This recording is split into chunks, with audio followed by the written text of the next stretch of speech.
Hello friends, welcome to my YouTube channel Saira मेहदस chemistry. This is Shoaib Ahmed. तो कैसे हैं आप लोग? तो उम्मीद होगी कि आपकी लाइफ भी बहुत ही ज़बरदस्त चल रही होगी। तो जैसे कि आप देख रहे हैं बोर्ड पर मैंने लिख दिया है, आज का जो हमारा टॉपिक है वो है एटॉमिक मास और एटॉमिक नंबर। तो इससे रिलेटेड जो हमारे कुछ बेसिक से क्वेश्चंस आ जाते हैं वो मैंने सारे बोर्ड पर लिख दिए हैं। तो ये सारे के सारे हम इसी वीडियो में कवर करेंगे। और ये जो टॉपिक है ये जो टॉपिक है ये 9th में भी आ जाता है और इसके अलावा फर्स्ट ईयर में भी आ जाता है। तो कंप्लीट देखें वीडियो को, बीच में से स्किप ना करें, पूरा वीडियो देखें। बहुत सारे डाउट्स और बहुत सारी पॉइंट्स इस वीडियो में आपको मिलेगी। तो स्टार्ट करते हैं हमारा आज का वीडियो। तो सबसे पहले बात करते हैं कि हम एटम किसे कहते हैं और उसके बाद हम एटम का मास निकालना सीखेंगे। और इसके अलावा उससे रिलेटेड जो हल्के फुल्के क्वेश्चंस होते हैं, जैसे कि एटॉमिक नंबर कैसे निकालें और एटॉमिक मास और एटॉमिक नंबर में क्या फ़र्क है, एटॉमिक नंबर किसने डिस्कवर किया, मास नंबर किसने डिस्कवर किया और कैसे डिस्कवर किया, ठीक है। और इसके अलावा जो हम एटॉमिक मास को रिप्रेजेंट करते हैं सिंबल ए से, तो ए सिंबल की मीनिंग क्या है। यहाँ हम एटॉमिक नंबर को रिप्रेजेंट करते हैं सिंबल जेड से, तो जेड सिंबल की मीनिंग क्या होती है और कैसे निकालें। या कभी कभी जो है क्वेश्चंस आ जाते हैं। तो ये सारा कुछ जो है इसी वीडियो में हम कुछ कवर करेंगे। तो स्टार्ट करते हैं कि सबसे पहले एटम क्या है। तो ये तो हमें पता है, बेसिक सी पॉइंट है कि एटम क्या है, एक टिनी पार्टिकल है किसका, मैटर का। अ टिनी पार्टिकल ऑफ मैटर, मतलब एटम मिलकर क्या बनाते हैं, मैटर को बनाते हैं। कोई भी मैटर किससे बना हुआ होता है, ये बना हुआ होता है एटम से। अब ये भी हमें पता है कि एटम कौन से वर्ड से लिया गया है, एटम की मीनिंग क्या है, तो ये डिस्कस नहीं करेंगे, ठीक है। तो ये समझते हैं कि एटम जो है ये, अगर हम कहें कि एक्चुअली कितने पार्टिकल से बना हुआ होता है, मतलब कितने पार्टिकल्स मिलकर एटम को बनाते हैं। तो एटम एक्चुअली जो है वो 100+ पार्टिकल से बना हुआ होता है, मतलब 100 से भी ज़्यादा पार्टिकल मिलकर क्या बनाते हैं, एटम बनाते हैं। लेकिन एटम के जो फंडामेंटल पार्टिकल्स हैं, जैसे हम कहें जो मेन पार्टिकल्स हैं, वो 3 होते हैं। कौन से? Electron, proton and neutron. इन तीनों पार्टिकल्स को हम कहते हैं फंडामेंटल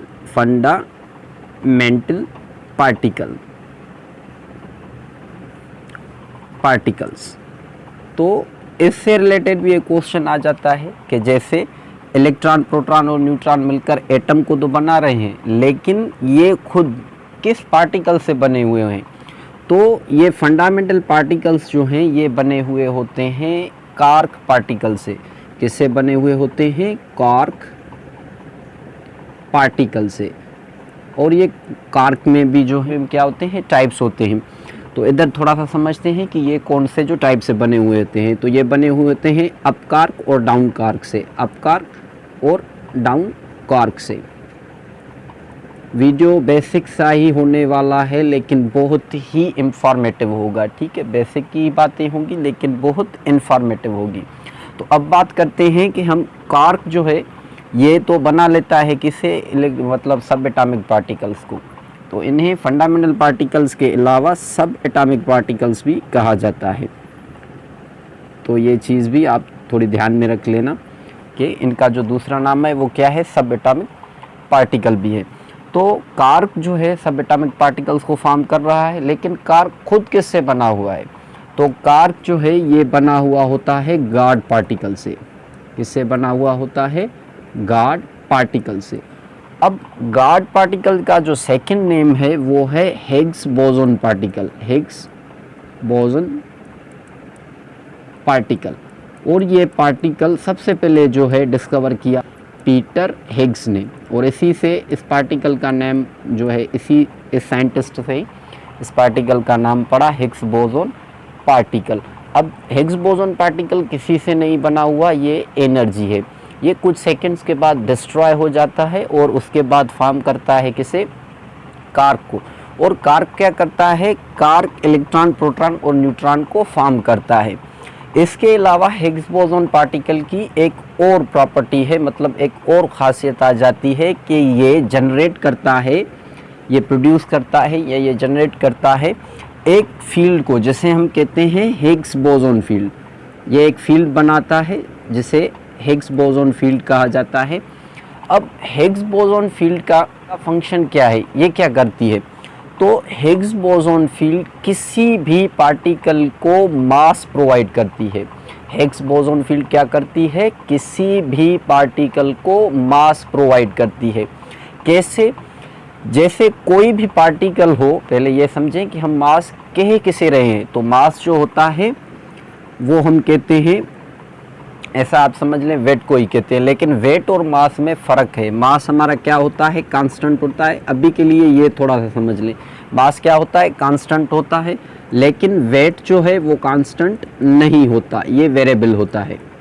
ठीक है, तो अभी थोड़ी सी ये अभी थोड़ा सा ये डिफरेंस आप समझ लें कि मास क्या होता है। मीनिंग सेम होती है दोनों की, लेकिन मास क्या होता है? कांस्टेंट होता है, और वेट क्या होता है? वेरिएबल होता है। मतलब चेंज होता रहता है, सेम नहीं रहता। जबकि मास क्या रहता है? कांस्टेंट रहता है, और ये चेंज नहीं होता। तो अब बात करते हैं कि हिग्स फील्ड कैसे, हिग्स बोसोन फील्ड जो है वो कैसे किसी भी पार्टिकल को मास प्रोवाइड करती है। तो एक छोटे से एग्जांपल से आप समझ लें। जस्ट सपोज करें रोड के ऊपर जो है पानी है और वहाँ से एक साइकिल गुज़र रही है। तो उस साइकिल के गुज़रने से जो रोड के ऊपर पानी है, क्या वो कितना ऊपर आ सकता है? मतलब थोड़ा सा ऊपर आएगा। लेकिन उसी वाटर से अगर हम एक ट्रक को गुजारें तो पानी कितना ऊपर आ जाएगा? बहुत ऊपर आ जाएगा। ठीक है, तो इसी तरह जो पार्टिकल हिग्स बोसोन फील्ड को ज़्यादा डिस्टर्ब करता है उसका मास ज़्यादा होता है, और जो कम डिस्टर्ब करता है उसका मास कम होता है। जैसे प्रोटॉन और न्यूट्रॉन जो हैं ये हिग्स फील्ड को ज़्यादा डिस्टर्ब करते हैं इस कंपेयर टू इलेक्ट्रॉन। तो इसीलिए इलेक्ट्रॉन इन तीनों पार्टिकल में से सबसे लाइटेस्ट पार्टिकल है। जबकि फोटॉन, अब फोटॉन क्या है? आप ऐसे समझ लें जैसे सनलाइट है। ठीक है, धूप जो होती है या सनलाइट है, ये हमारी क्या है? फोटॉन है। तो फोटॉन जो है वो हिग्स फील्ड को बिल्कुल भी डिस्टर्ब नहीं करता, इसलिए उसका मास नहीं होता। फोटॉन क्या है? मास लेस है। ठीक है, एक एनर्जी है और एनर्जी का मास नहीं होता। तो ये पॉइंट भी आप समझ लें। तो इधर भी एक क्वेश्चन बन गया इनमें से कि इन सब एटॉमिक पार्टिकल में से सबसे लाइटेस्ट पार्टिकल कौन सा होता है? तो electron is the lightest particle in sub atomic particles. Electron is the lightest particle among sub atomic particles. तो ये चीज़ भी हमें समझ आ गई कि इलेक्ट्रॉन क्यों लाइटेस्ट पार्टिकल है, because of Higgs boson field. तो अब बात करते हैं एटॉमिक मास की। तो एटॉमिक मास हमारा क्या होता है? एटॉमिक मास, अच्छा, इससे हम रिप्रेजेंट करते हैं सिंबल ए से। तो सबसे पहले ये समझते हैं कि एटॉमिक मास किसने डिस्कवर किया, और सिंबल जो ए है इसी से हम क्यों रिप्रेजेंट करते हैं एटॉमिक मास को। ऐसा नहीं है कि ABC में पहले ए आता है तो इसलिए ए डाल दी, नहीं, इस पीछे भी वजह है, इसलिए तो समझते हैं इसे। जो एटॉमिक मास है वो डिस्कवर किया था जॉन डाल्टन ने, जॉन डाल्टन। ठीक है, ये वही बंदा है जिसने फर्स्ट एटॉमिक थ्योरी दी थी। जॉन डाल्टन ने कब डिस्कवर किया? 1803 या 1805 में। अब इन दोनों डेट्स के दरमियान, इन दोनों ईयर्स के दरमियान इसने, जॉन डाल्टन ने एटॉमिक मास को डिस्कवर किया था। अब जो सिंबल ए है इसका फुल फॉर्म क्या है, मतलब इसकी एब्रीविएशन क्या होती है, ए क्या शो करता है? तो जो सिंबल ए है ये जर्मन लैंग्वेज के वर्ड, एक जर्मन लैंग्वेज का वर्ड है, उससे लिया गया है। और वो कौन सा वर्ड है? वो वर्ड है आत्मविष्ट, आत्मविष्ट। अब आत्मविष्ट वर्ड की मीनिंग क्या होती है? इसकी मीनिंग होती है एटॉमिक वेट। अब वेट हम किसे कहते हैं? वेट मीन्स वजन, और एटॉमिक की मीनिंग होती है ऑफ एटम। तो एटॉमिक वेट की मीनिंग क्या होगी? Weight of atom. इसीलिए हम सिंबल ए यूज़ करते हैं। तो किसी भी एटम का हम मास कैसे निकालते हैं, ये हम निकालते हैं प्रोटॉन और न्यूट्रॉन को सम अप करके, मतलब sum up of proton and neutron. तो जस्ट सपोज करें हमें एक एटम मिला, उसके अंदर 7 प्रोटॉन हैं, 7 न्यूट्रॉन हैं और इलेक्ट्रॉन भी कितने होंगे, 7 ही होंगे। अब ऐसा क्यों 7 प्रोटॉन हैं तो इलेक्ट्रॉन भी 7 क्यों हो, 8 क्यों नहीं होते, 8 क्यों नहीं होते या 9 क्यों नहीं होते, मतलब इक्वल क्यों होता है।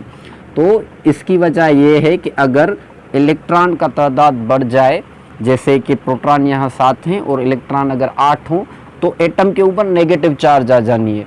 इसीलिए जो है इलेक्ट्रॉन और प्रोटॉन का नंबर जो है हमेशा सेम रहता है। तो ये पॉइंट भी आप नोट कर लें कि इलेक्ट्रॉन के proton and electron are always हमेशा क्या होते हैं, same are equal in number.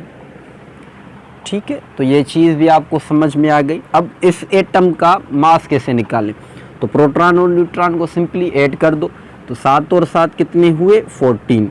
तो इस एटम का जो मास है वो कितना हुआ, अब इधर लिख देते हैं AMU। अब AMU किसे रिप्रेजेंट करता है, इसकी एब्रीवेशन है एटॉमिक मास यूनिट। अब एवरेज मास में हम एटॉमिक मास यूनिट नहीं यूज़ करते, वहाँ हम यूज़ करते हैं यूनिफाइड यूनिट। ठीक है, वो बाद में कवर करेंगे, वो बाद में देखेंगे, अभी के लिए आप ये सिर्फ समझ लें। तो अब बात करते हैं कि वो कौन सा एटम है। एक और क्वेश्चन यहाँ पर भी आ जाता है कि वो कौन सा एटम है जिसके अंदर न्यूट्रॉन नहीं होता, मतलब ऐसा एटम जिसके अंदर सिर्फ प्रोटॉन और इलेक्ट्रॉन हो, न्यूट्रॉन नहीं है। तो वो कौन सा एटम है, वो है simplest atom of hydrogen. Hydrogen atom का जो आइसोटोप की बात नहीं हो रही, सिंपलेस्ट एटम, जो सिंपलेस्ट एटम है हाइड्रोजन का, उसके अंदर जो है न्यूट्रॉन नहीं होता। तो इससे रिलेटेड अगर मैं कोई और क्वेश्चन दे दूं तो यहाँ, ठीक है, तो यहाँ लिख देते हैं ए, क्योंकि मास को रिप्रेजेंट किससे करते हैं, ए से करते हैं। तो अब इधर एक और पॉइंट जो है वो आप नोट कर लें कि ये जो पार्टिकल्स न्यूक्लियस के अंदर हैं, वो पार्टिकल्स जो न्यूक्लियस के अंदर हैं, जैसे प्रोटॉन और न्यूट्रॉन, तो जो न्यूक्लियस के अंदर होते हैं पार्टिकल, उन्हें हम कहते हैं न्यूक्लियॉन्स। तो अगर हमें कोई और क्वेश्चन मिल जाए, जैसे मैं कहूँ कि आपके पास एक एटम है X, ठीक है, और उसके अंदर 20 प्रोटॉन है एंड जो है 10 न्यूट्रॉन है, तो इसका A कितना होगा, मतलब इसका एटॉमिक मास कितना आएगा।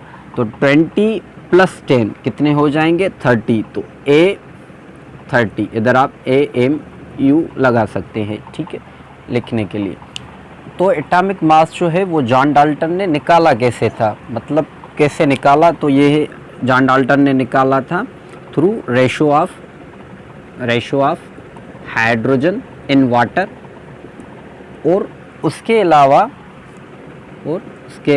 इन वाटर, और इसके अलावा जो है ratio of nitrogen and hydrogen in ammonia. ठीक है, यहाँ से जो है एटॉमिक मास जो है यहाँ से ही डिस्कवर किया गया था रेशोस के थ्रू। और इसके अलावा जो है हम एटॉमिक मास जो है वो एक्यूरेट हम कैसे मेजर करते हैं, कौन से इंस्ट्रूमेंट से हम एटम का, जैसे कि एटम बहुत ही छोटे पार्टिकल्स हैं, एटम क्या होता है, बहुत ही छोटा होता है, माइक्रोस्कोपिक लेवल पे होता है, तो इसका मास हम कैसे मेजर करते हैं, कौन से इंस्ट्रूमेंट से करते हैं। तो एटम का मास हम मेजर करते हैं एनालिटिकल बैलेंस से। ये एक इंस्ट्रूमेंट है analytical balance, it is an instrument. इससे हम किसी भी एटम का मास जो है वो मेजर करते हैं, मतलब निकालते हैं, और वो भी एक्यूरेट। तो अब बात करते हैं एटॉमिक नंबर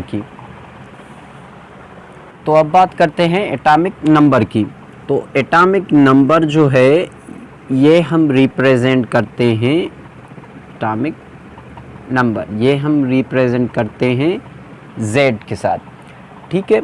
तो Z जो है सिंबल, ये भी जर्मन लैंग्वेज के वर्ड, जर्मन लैंग्वेज के वर्ड, जर्मन लैंग्वेज के वर्ड, ये भी जर्मन लैंग्वेज के वर्ड साल से लिया गया है। वर्ड की मीनिंग होती है नंबर, इस वर्ड की मीनिंग क्या होती है, नंबर। एटॉमिक नंबर हम रिप्रेजेंट करते हैं सिंबल Z से। अब एटॉमिक नंबर किसने डिस्कवर किया था, ये डिस्कवर किया था हेनरी मोज़ले ने। किसने डिस्कवर किया, हेनरी मोज़ले ने। कब डिस्कवर किया, 1940 में हेनरी मोज़ले ने एटॉमिक नंबर डिस्कवर किया था 1940 में। तो एटॉमिक नंबर हम किसी भी एटम का कैसे निकालते हैं, तो एटॉमिक नंबर हम निकालते हैं नंबर ऑफ प्रोटॉन से। किसी भी एटम में जितने प्रोटॉन होंगे वही उसका एटॉमिक नंबर होगा। जैसे हमने एटम लिया X, अब एटम X जो है इसके अंदर प्रोटॉन हैं कितने, 7, और न्यूट्रॉन भी हैं 7, और इलेक्ट्रॉन कितने हैं, वो भी 7 हैं। अब मैं आपसे पूछूं कि इसका एटॉमिक नंबर कितना होगा, तो आप ये देखें कि इसके अंदर प्रोटॉन कितने हैं, 7 हैं। कभी कभी कहीं बुक पर आ जाता है कि हम जो एटॉमिक नंबर हैं वो निकालते हैं इलेक्ट्रॉन से, ठीक है, और कहीं कहीं पर आ जाता है कि हम एटॉमिक नंबर निकालते हैं किससे, प्रोटॉन से।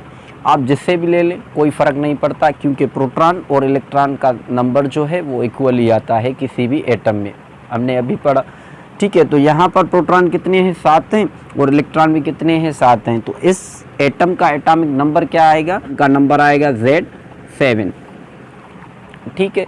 अब इससे रिलेटेड कुछ क्वेश्चंस कर लेते हैं। पहला क्वेश्चन जो है वो ये है, बेसिक सा क्वेश्चन है कि हम किसी भी एटम का, जैसे हमारे पास क्वेश्चन आ गया कि which is correct.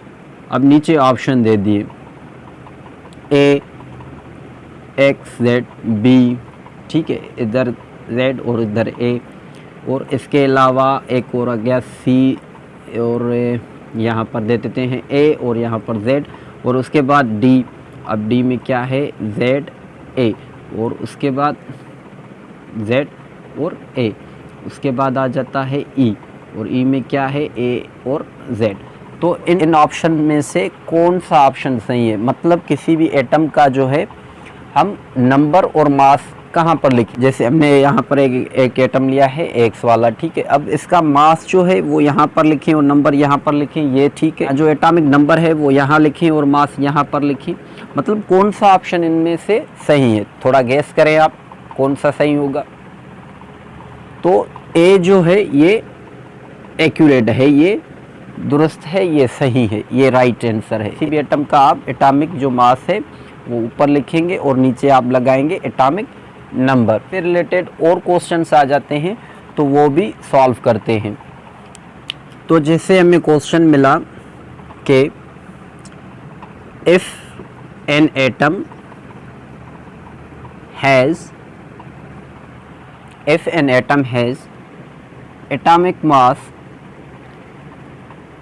atomic mass 60 and atomic number 30, find number of neutron। अब क्वेश्चन मिल गया हमें कि हमारे पास एक एटम है और उसका जो मास है वो कितना है 60 और उसका जो नंबर है वो है 30। तो आप ये बताएं कि इस एटम में कितने न्यूट्रॉन्स होंगे। सिंपली समझें क्या होगा। जैसे हमें पता है कि एटॉमिक मास जो है वो हम निकालते हैं किससे, सम अप करके, sum up of proton and neutron. मतलब जब प्रोटॉन और न्यूट्रॉन को जोड़ते हैं तो हमें क्या मिलता है, एटॉमिक मास मिलता है। और एटॉमिक मास हम रिप्रेजेंट किससे करते हैं, ए से करते हैं। तो यहाँ पर एटॉमिक मास हमें जो मिला है वो कितना है, 60 है, ठीक है। और उसके बाद बात करते हैं एटॉमिक नंबर की। तो एटॉमिक नंबर हम किससे निकालते हैं, ये number of number of proton, मतलब जितने प्रोटॉन होंगे उतना ही उसका जो है एटॉमिक नंबर होगा। अब यहाँ पर एटॉमिक नंबर कितना है, 30 है, तो प्रोटॉन कितने होंगे, 30। के अलावा प्रोटॉन और इलेक्ट्रॉन क्या होते हैं, सेम होते हैं, इक्वल होते हैं नंबर में। इलेक्ट्रॉन कितने हैं, 30, और प्रोटॉन भी कितने हो गए, तो यहाँ पर प्रोटॉन भी हैं 30। तो मास जो है वो निकलता है प्रोटॉन और न्यूट्रॉन को सम अप करके, और यहाँ पर आपको प्रोटॉन मिल गए, तो सिंपली आप मास से प्रोटॉन जो है वो माइनस कर दें।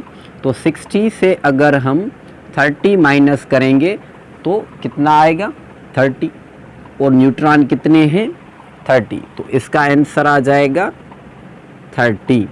तो इसका आंसर कितना आ जाएगा, 30 आ जाएगा। से अब एक और क्वेश्चन करते हैं, एक दो क्वेश्चन तो कर लेंगे। तो जैसे हमें यहाँ पर जो है मास चेंज कर लेते हैं, यहाँ पर मास आ रहा है 80 और नंबर आ रहा है 50। मास 80 और नंबर जो है 50 आ रहा है, और इस दफ़ा आपको कह रहा है कि बताओ इस एटम के अंदर प्रोटॉन कितने हैं। तो इस एटम के अंदर प्रोटॉन्स कितने हैं, तो कैसे निकालेंगे, ये तो बहुत ही इजी हो गया। सबसे पहले आप देखेंगे कि इस एटम का जो है एटॉमिक नंबर कितना है, नंबर कितना आ रहा है, 50 आ रहा है, और नंबर हम कैसे निकालते हैं, प्रोटॉन से। अगर नंबर 50 है तो प्रोटॉन कितने होंगे, तो प्रोटॉन होंगे 50, ठीक है। अब अगर आपको कहे कि इलेक्ट्रॉन निकालो, तो इलेक्ट्रॉन कैसे निकालेंगे, तो जितने प्रोटॉन होंगे उतने ही इलेक्ट्रॉन होंगे। तो प्रोटॉन भी 50 हैं तो इलेक्ट्रॉन भी कितने होंगे, 50 होंगे। इसके अलावा अगर अब आपको कहे कि निकालें आप क्या, न्यूट्रॉन निकालें, तो न्यूट्रॉन कितने हैं इस एटम में, डेटा गिवन है, नंबर एटॉमिक मास भी गिवन है और एटॉमिक नंबर भी गिवन है। अब न्यूट्रॉन कैसे निकालेंगे आप, सिंपली जो एटॉमिक मास है, मतलब ए से माइनस कर दें जेड को, क्या करेंगे, ए से माइनस कर देंगे जेड को, तो आपको नंबर ऑफ न्यूट्रॉन मिल जाएगा। तो ए कितना है 80, माइनस कर दें जेड को, जेड कितना आ रहा है 50, तो अगर 80 से हम 50 माइनस कर दें तो कितना आएगा 30, ठीक है। तो यहाँ पर न्यूट्रॉन कितने हैं, 30 हैं, तो ये भी हो गया। तो कभी कभी क्या होता है कि ऐसे भी क्वेश्चंस आ जाते हैं जो हमें मोल्स में मिल जाते हैं, तो ये जो है हमने अभी तक कवर नहीं किया कि मोल क्या होता है, तो इसके लिए एक अलग से वीडियो बनाएंगे, और यही इससे ही रिलेटेड क्वेश्चन जो है वो हम मोल में भी सॉल्व करेंगे। अभी हम इसी से ही काम चला लेते हैं। बेसिक सी चीज़ें थी, आई होप आपको अच्छी तरह अब आएंगी और कोई डाउट नहीं रहेगा और अच्छी तरह आपकी ये सारी चीज़ें कवर हो गई। तो जल्दी मिलते हैं एक और न्यू वीडियो के साथ, तब तक अपना और अपने इस प्यारे से चैनल का बहुत सारा ख्याल रखें। Thank you so much.